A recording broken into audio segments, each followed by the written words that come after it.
গত ক্লাসে typing master download করে কোন লেসন পর্যন্ত আমরা মূলত শিখব সেই বিষয়টি নিশ্চিত করেছিলাম। আমরা এই লেসন 1 থেকে লেসন 5 পর্যন্ত আমরা মূলত প্র্যাকটিস করব। পরবর্তীতে আমরা অন্য ওয়েতে আমরা মূলত টাইপ শিখব। সেই বিষয়টি মূলত আজকের ক্লাসের মাধ্যমে আলোচনা করব। আমরা দেখতে পাই যে স্ক্রিনে একটি ওয়ার্ড রয়েছে, the quick brown Fox jumps over the lazy dog.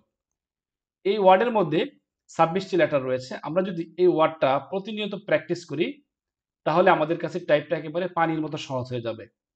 ইংরেজি টাইপ শেখার ক্ষেত্রে আমাদের বেশ কিছু বিষয় আমাদের খেয়াল রাখতে হবে। যেমন ইংরেজি প্রতিনিয়ত বেশি পড়তে হবে এবং ইংরেজির কোন বানানগুলা কিভাবে সেই বিষয়টি খেয়াল রাখতে হবে। আমরা জানি যে আমাদের ফার্স্ট ল্যাঙ্গুয়েজ ছিল বাংলা, আমাদের সেকেন্ড ল্যাঙ্গুয়েজ ছিল ইংরেজি। আমরা সবসময় ইংরেজিকে আমরা ইগনোর করি, যার ফলে আমাদের অনেক সময় সেন্টেন্স ভুল হয়ে যায়।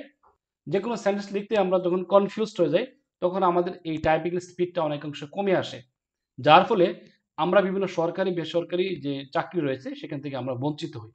আমরা যে নিয়ম এবং নীতিমালা আপনাদেরকে দেখাইলাম এটা যদি আপনারা অনুসরণ করতে পারেন আমি 100% গ্যারান্টি দিয়ে বলতে পারি আপনারা টাইপিং এ অবশ্যই অনেক ভালো করবেন এবং এইভাবে প্র্যাকটিস করলে আপনারা প্রতিনিয়ত প্রত্যেক চাকরি পরীক্ষায় আপনারা উত্তীর্ণ হতে পারবেন। আশা করি সবাই এইভাবে প্র্যাকটিস করবেন। আমরা আজকে এখানে শেষ করছি। ধন্যবাদ সবাইকে।